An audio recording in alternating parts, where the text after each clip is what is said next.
Hello everyone. So previously we were talking about the chapter how do organisms reproduce.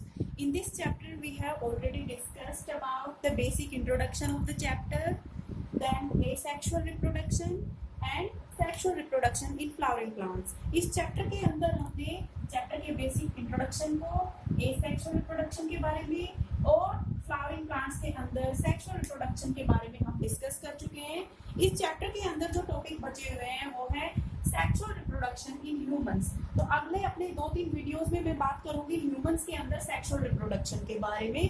तो देखिए इस topic में मैं क्या क्या सब टॉपिक्स कवर करूंगी वो मैंने यहाँ लिखा हुआ है। सेक्सुअल रिप्रोडक्शन इन ह्यूमंस में मैं कुछ बेसिक चीजें आपको बताऊंगी।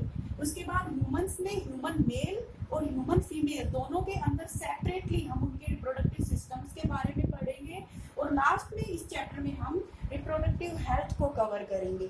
सो we are left with the topic sexual reproduction in humans. तो आज के वीडियो में अभी जो मैं वीडियो में जो डिस्कस करूंगी वो सेक्सुअल रिप्रोडक्शन इन ह्यूमंस का बेसिक इंट्रोडक्शन मैं आपको दूंगी। उसके अलावा मेल रिप्रोडक्टिव सिस्टम पे एक वीडियो हमारा होगा, फीमेल रिप्रोडक्टिव सिस्टम के ऊपर एक और वीडियो होगा और रिप्रोडक्टिव हेल्थ के ऊपर एक सेपरेट वीडियो मैं आप लोगों को दूंगी। तो देखिए आज के वीडियो में हम बात करते हैं sexual reproduction in humans. So I'm writing the heading of today's topic, that is sexual reproduction in humans. इसका हम बेसिक जो है वो यहाँ पे डिस्कस कर रहे हैं। सम बेसिक टर्मिनोलॉजीज, कुछ इसमें बेसिक टर्मिनोलॉजीज होंगी, बेसिक कॉन्सेप्ट्स होंगे, उन सब के बारे में मैं यहाँ पे आपके सामने बात करूंगी। अब देखिए सिंपल सी चीज है, हेडिंग से या टाइटल से ही पता लग रहा है कि ह्यूमंस में कौन से टाइप का रिप्रोडक्शन होगा, सेक्सुअल रिप्रोडक्शन होगा। सेक्सुअल मोड ऑफ रिप्रोडक्शन के थ्रू ह्यूमंस जो है वो रिप्रोड्यूस करते हैं। अब क्योंकि ये सेक्सुअल मोड ऑफ रिप्रोडक्शन है तो इसका सिंपल सा मतलब है कि ये बाई पेरेंटल है। बाई पेरेंटल का मतलब है कि दो पेरेंट्स इसके अंदर इन्वॉल्व होते हैं, male parent and female parent. Male parent जो है वो मेल गैमीट्स प्रोड्यूस करते हैं जिनको हम स्पर्म्स बोलते हैं, और फीमेल गैमीट जो होते हैं या फीमेल्स जो होती है ह्यूमंस में वो फीमेल गैमीट्स प्रोड्यूस करती है जिनको हम एग्स बोलते हैं। तो इधर हमने पढ़ा कि सेक्सुअल मोड ऑफ रिप्रोडक्शन वो मोड ऑफ रिप्रोडक्शन होता है जो बाई पेरेंटल होता है, जिसमें गैमीट्स फॉर्म होते हैं, गैमीट्स बनते हैं और वो गैमीट्स फिर एक दूसरे के साथ फ्यूज करते हैं और फ्यूज करके वो न्यू इंडिविजुअल जो है वो फॉर्म करते हैं। तो इस तरीके से ह्यूमंस के अंदर रिप्रोडक्शन होता है सेक्सुअल टाइप का, और जो न्यू इंडिविजुअल फॉर्म हुआ है इसके अंदर वेरिएशंस होती हैं, यानी कि the newly formed individual is not exactly similar to either of the parents. It carries the characteristics of both male parent as well as female parent. तो इस तरीके से ह्यूमंस के अंदर सेक्सुअल मोड ऑफ रिप्रोडक्शन होता है। अब देखिए ह्यूमंस में सेक्सुअल मोड ऑफ रिप्रोडक्शन को अगर हमें पढ़ना है तो ह्यूमंस के रिप्रोडक्टिव ऑर्गन्स को हमें पढ़ना होगा, मेल के रिप्रोडक्टिव ऑर्गन्स एंड फीमेल के रिप्रोडक्टिव ऑर्गन्स। तो उनको हम स्टडी करेंगे नेक्स्ट वीडियो में। अभी इसमें मैं एक एंटायरली नई चीज आपके सामने डिस्कस कर रही हूँ, वो है प्यूबर्टी एंड अडोलसेंस। अडोलसेंस या इसको आप सिंपली लिखिए प्यूबर्टी। प्यूबर्टी के बारे में हमें पढ़ना है, प्यूबर्टी क्या होता है। तो देखिए जैसे ही कोई नया इंडिविजुअल फॉर्म होता है, वो हमें पता है कि मेल और फीमेल गैमेट के फ्यूजन से एक नया प्रोडक्ट फॉर्म होता है जिसे हम जाइगोट कहते हैं, और वो जाइगोट नया इंडिविजुअल बनाता है। तो जो जाइगोट है उससे जब नया इंडिविजुअल बनता है, हम देखते हैं कि जो न्यूली बोर्न बेबी होता है वो बहुत छोटा होता है और वो अपनी इनिशियल जो लाइफ की उसकी स्टेज होती है उसमें वो बहुत फास्ट ग्रोथ शो करता है। उसकी बॉडी की हाइट का इंक्रीज होना या बॉडी वेट का इंक्रीज होना, ये सारी चीजें बहुत ही फास्ट रेट पे होती है। लेकिन हम देखते हैं कि फिर एक ऐसी एज आती है जब बॉडी की फिजिकल ग्रोथ जो है वो स्लो डाउन हो जाती है, और उस समय ह्यूमंस के अंदर क्या होता है, जब बॉडी के बाकी टिश्यूज, बॉडी की फिजिकल ग्रोथ स्लो डाउन हो जाती है, उस टाइम ह्यूमंस के अंदर रिप्रोडक्टिव ग्रोथ जो है वो स्टार्ट हो जाती है। तो वो टाइम किसी भी इंडिविजुअल की टीनेज का वो टाइम, टीनेज देखिए सबसे पहले किसे कह रहे हैं, टीनेज का मतलब है 10 से 20 साल की एज को मैं कह रही हूँ टीनेज, 20 ईयर्स अब इस टीन एज के अंदर एक ऐसी स्टेज आती है किसी भी ह्यूमन इंडिविजुअल के अंदर जब उसकी बॉडी के अंदर कुछ ऐसे चेंजेस आते हैं जो कि उस इंडिविजुअल को रिप्रोडक्शन के लिए प्रिपेयर करते हैं। उस एज को, उस पर्टिकुलर एज को हम बोलते हैं प्यूबर्टी। तो puberty is the age at which body of an individual undergoes maximum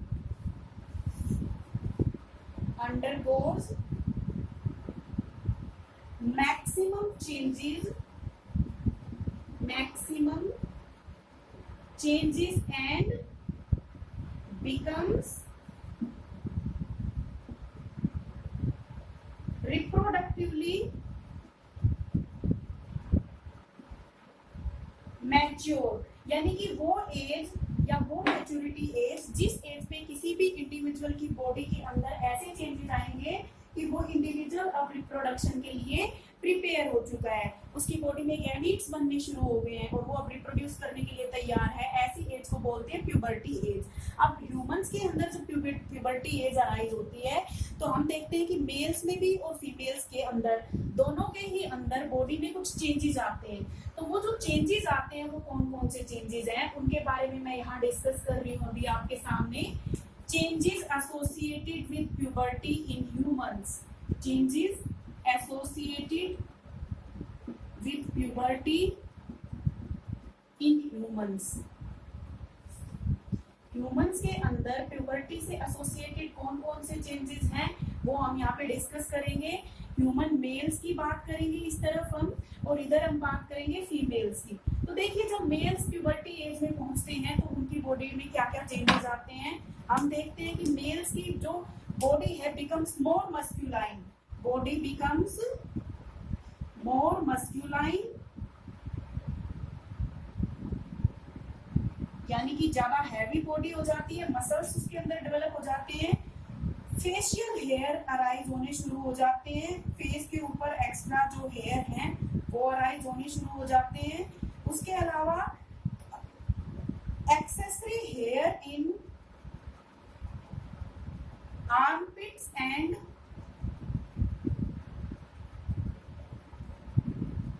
genital areas, वहां पे भी ये हेयर जो है वो अराइज होने शुरू हो जाते हैं। उसके अलावा देखिए मेल्स के अंदर वॉइस में भी चेंजेस आते हैं। जब कोई मेल जो है ह्यूमन मेल प्यूबर्टी एज में पहुंचता है तो उसकी जो वॉइस है वो और भी ज्यादा हैवी हो जाती है, और ज्यादा हैवी वॉइस को बोलते हैं low pitch voice. Voice becomes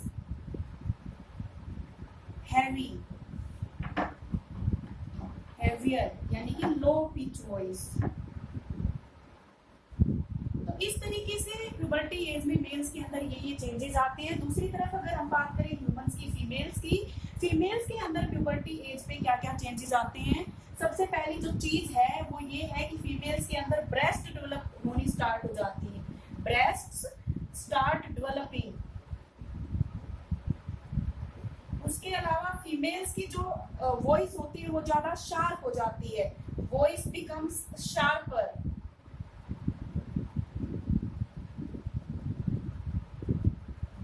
females के अंदर और भी चेंजेस आते हैं, उनकी बॉडी में भी एक्सेसरी हेयर अराइज होने शुरू हो जाते हैं। एक्सेसरी हेयर से यहाँ पे मतलब है आर्मपिट और जेनिटल एरियाज के अंदर हेयर जो है वो ग्रो करना शुरू हो जाते हैं। इस तरीके से फीमेल्स के अंदर भी ये चेंजेस आने शुरू हो जाते हैं। और सबसे इम्पोर्टेंट जो चेंज है फीमेल्स के अंदर, मेंस्ट्रुएशन स्टार्ट हो जाता है। मेंस्ट्रुएशन क्या होता है, जब हम फीमेल रिप्रोडक्टिव सिस्टम के बारे में पढ़ेंगे उस वक्त मैं आपको बताऊंगी व्हाट इज मेंस्ट्रुएशन। तो मेंस्ट्रुएशन स्टार्ट हो जाती है। देखिए मैं आपके सामने फिर से समराइज कर रही हूँ इन सारी चीजों को। प्यूबर्टी वो एज होती है एडोलसेंस से जस्ट पहले की, या टीनेज में वो टाइम पीरियड होता है प्यूबर्टी जब किसी भी इंडिविजुअल की बॉडी के अंदर कुछ इस तरह के चेंजेस आते हैं जो कि उस इंडिविजुअल को रिप्रोडक्शन के लिए प्रिपेयर कर देते हैं। रिप्रोडक्टिवली प्रिपेयर्ड इंडिविजुअल जो है वो प्यूबर्टी एज में होता है। तो ह्यूमंस के अंदर मेल्स और फीमेल्स जब अपनी प्यूबर्टी एज पे पहुंचते हैं तो उस समय मेल्स और फीमेल्स दोनों की बॉडी के अंदर कुछ चेंजेस अपीयर होते हैं। वो चेंजेस मैंने यहाँ पे लिखे हुए हैं। ह्यूमंस में मेल्स के अंदर जो चेंजेस आते हैं वो क्या चेंजेस होते हैं? मेल्स की बॉडी ज्यादा मैस्कुलाइन हो जाती है, बॉडी हैवी हो जाती है, उनके फेस के ऊपर हेयर अराइज होने शुरू हो जाते हैं। और फेस के अलावा बॉडी के कुछ और भी रीजन है जहाँ पे हेयर अराइज होने शुरू होते हैं, जैसे कि आर्मपिट्स के अंदर और जेनिटल एरियाज के अंदर। और ह्यूमंस की जो वॉइस होती है वो बहुत ही डीप वॉइस हो जाती है, हैवी वॉइस हो जाती है, जिसको लो पिच वॉइस भी बोलते हैं। फीमेल्स के अंदर जो चेंजेस आते हैं प्यूबर्टी टाइम पे, वो चेंजेस कौन कौन से होते हैं? फीमेल्स में ब्रेस्ट डेवलप होनी स्टार्ट हो जाती है। फीमेल्स की वॉइस जो है वो ज्यादा शार्प हो जाती है, जिसको हम हाई पिच वॉइस भी बोलते हैं। Sorry, I think I am wrong. Heavy voice is low pitch voice. Okay, females की वॉइस शार्प हो जाती है। दूसरी तरफ उनकी हेयर, एक्सेसरी हेयर जो है वो भी फीमेल्स में ग्रो करते हैं, उनकी आर्म पिट्स में और जेनिटल एरिया में। और सबसे इंपॉर्टेंट जो पॉइंट मैंने लास्ट में आपको बताया वो है मेंस्ट्रुएशन, कि फीमेल्स के अंदर हर मंथ मेंस्ट्रुएशन जो है वो होने लगते हैं। तो इस तरीके से देखिए ये कुछ चेंजेस एसोसिएटेड थे मेल्स और फीमेल्स में प्यूबर्टी के टाइम पे जो चेंजेस अराइज होते हैं। अब क्वेश्चन यहाँ पे ये अराइज होता है कि हम तो रिप्रोडक्शन के बारे में बात कर रहे हैं, रिप्रोडक्टिव सिस्टम्स के बारे में हम यहाँ पे पढ़ेंगे इस वीडियो में। तो इन चीजों का, प्यूबर्टी का और इन सब का इससे क्या लेना देना है? हमने क्यों प्यूबर्टी के बारे में बात की? ऐसा इसलिए देखिए क्योंकि ये जो चेंजेस हैं, ये जो मेल्स और फीमेल्स के जो मैंने चेंजेस यहाँ पे लिखे हैं, ये चेंजेस इंडिकेट करते हैं कि these individuals have become reproductively mature. तो reproductively mature, these are the visible changes. ये सारे विजिबल चेंजेस हैं मेल्स और फीमेल्स के अंदर। इसके अलावा कुछ ऐसे चेंजेस भी होते हैं जो उनकी बॉडी के अंदर अराइज होते हैं, जो कि हमें विजिबल नहीं होते हैं। तो रिप्रोडक्टिवली एक्टिव या रिप्रोडक्टिवली मैच्योर इंडिविजुअल्स के अंदर ये चेंजेस देखने को मिलते हैं।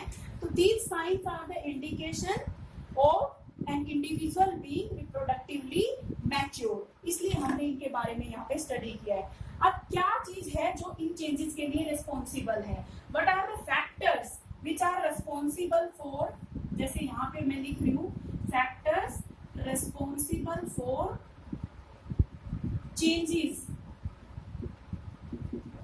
कौन से changes? The changes that are associated with puberty. Factors responsible for changes associated with puberty.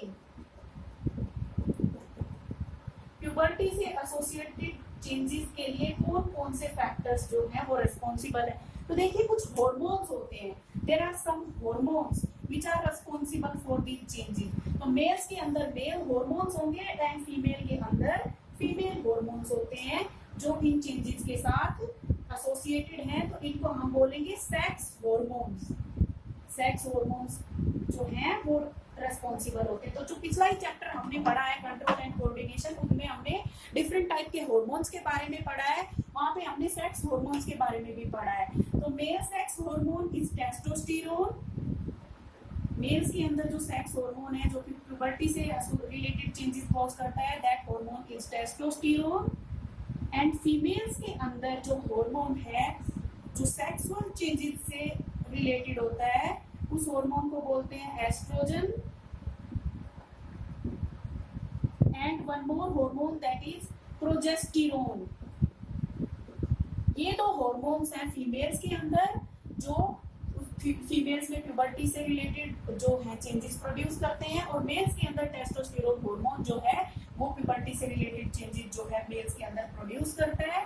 अब इसके बाद हम पढ़ेंगे फीमेल्स और मेल्स के सेक्स ऑर्गन्स के बारे में पढ़ेंगे। इसी बेसिक जो टॉपिक है आपका, इसी टॉपिक में हम मेल और फीमेल्स के जो है सेक्स ऑर्गन्स जो होते हैं उनके बारे में पढ़ेंगे। सेक्स ऑर्गन्स कौन कौन से होते हैं? Sex organs. अब सेक्स ऑर्गन्स यहाँ पे मैं लिखूंगी मेल सेक्स ऑर्गन्स। पहली चीज तो आप ये समझिए कि सेक्स ऑर्गन्स दो तरीके के होते हैं। दो टाइप्स में मैं सेक्स ऑर्गन्स को डिवाइड कर रही हूँ। Primary sex organs and secondary sex organs. Secondary या इसी को आप बोल सकते हैं एक्सेसरी सेक्स ऑर्गन्स। तो प्राइमरी सेक्स ऑर्गन का मतलब होता है वो ऑर्गन्स विच फॉर्म गैमीट्स, जो गैमीट्स बनाते हैं, जिन सेक्स ऑर्गन्स के अंदर गैमीट्स फॉर्म होते हैं उनको हम बोलते हैं primary sex organ. Secondary sex organ या एक्सेसरी सेक्स ऑर्गन जो होते हैं वो ऑर्गन्स होते हैं इन्वॉल्व इन रिप्रोडक्शन, जो है रिप्रोडक्शन के अंदर इन्वॉल्व होते हैं, लेकिन गैमीट्स फॉर्म करने का इनका काम नहीं होता। तो primary sex organ, secondary sex organ और इनके अलावा जो तीसरी जो चीज होती है वो होते हैं ग्लैंड्स, एसोसिएटेड ग्लैंड्स। कुछ ग्लैंड्स जो है वो एसोसिएटेड होते हैं मेल रिप्रोडक्टिव ऑर्गन में भी और फीमेल रिप्रोडक्टिव ऑर्गन में भी। तो यहाँ तक आई थिंक सभी को क्लियर है। अब हम बात कर लेते हैं मेल्स और फीमेल्स के प्राइमरी और सेकेंडरी सेक्स ऑर्गन्स के बारे में। मेल सेक्स ऑर्गन, यहाँ पे देखिए मेल का, mail primary sex organs.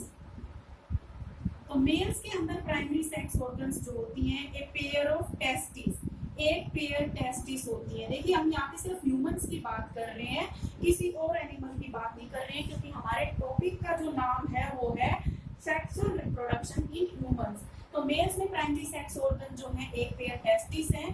Females के अंदर जो प्राइमरी सेक्स ऑर्गन्स होते हैं वो एक pair female primary sex organ are a pair of ovaries.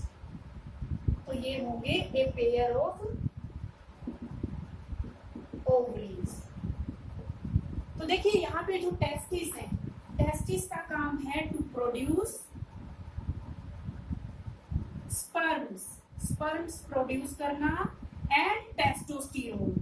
तो जो टेस्टोस्टेरोन हार्मोन अभी हमने जिसके बारे में पढ़ा, जो कि प्यूबर्टी से रिलेटेड चेंजेस कॉज करता है मेल्स के अंदर, वो हार्मोन कहाँ से रिलीज होगा? टेस्टिस से रिलीज होता है। तो टेस्टिस के दो फंक्शंस हैं, स्पर्म्स बनाना और टेस्टोस्टेरोन हार्मोन बनाना। दूसरा जो है फीमेल्स के अंदर एक पेयर ओवरीज जो है, इनका फंक्शन होता है to produce egg, egg produce करना एंड टू मेक, जो मैंने अभी हार्मोन्स लिखे थे फीमेल सेक्स हार्मोन्स, जिनका मैंने अभी नाम बताया था यहाँ पे आपको, oestrogen and testosterone, sorry oestrogen and progesterone. तो इस तरीके से यहाँ पे देखिए मैंने आपको बताया ह्यूमंस में जब हम इनके रिप्रोडक्टिव सिस्टम्स के बारे में डिटेल में पढ़ेंगे तो हम सेकेंडरी सेक्स ऑर्गन्स के बारे में भी पढ़ेंगे कि कौन कौन से होते हैं।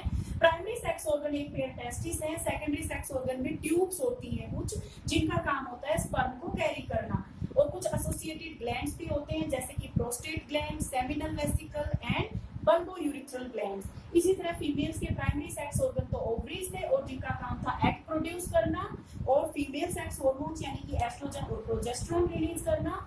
फीमेल्स की सेकेंडरी सेक्स ऑर्गन्स की अगर हम बात करें, वो हम रिप्रोडक्टिव सिस्टम को स्टडी करते समय देखेंगे भी कि इसके अंदर भी कुछ ट्यूब्स का नेटवर्क होता है जिनका काम होता है एग को कैरी करना और जो फर्टिलाइजेशन के बाद जो बेबी फॉर्म होता है उस बेबी को अपने अंदर होल्ड करके रखना, और इसमें भी कुछ सेक्स ग्लैंड्स जो है वो एसोसिएटेड होते हैं।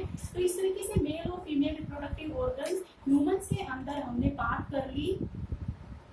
फीमेल ह्यूमन मेल और ह्यूमन फीमेल के अंदर रिप्रोडक्शन जो हम पढ़ रहे हैं उसमें हमने बेसिक चीजों के बारे में बात कर ली है।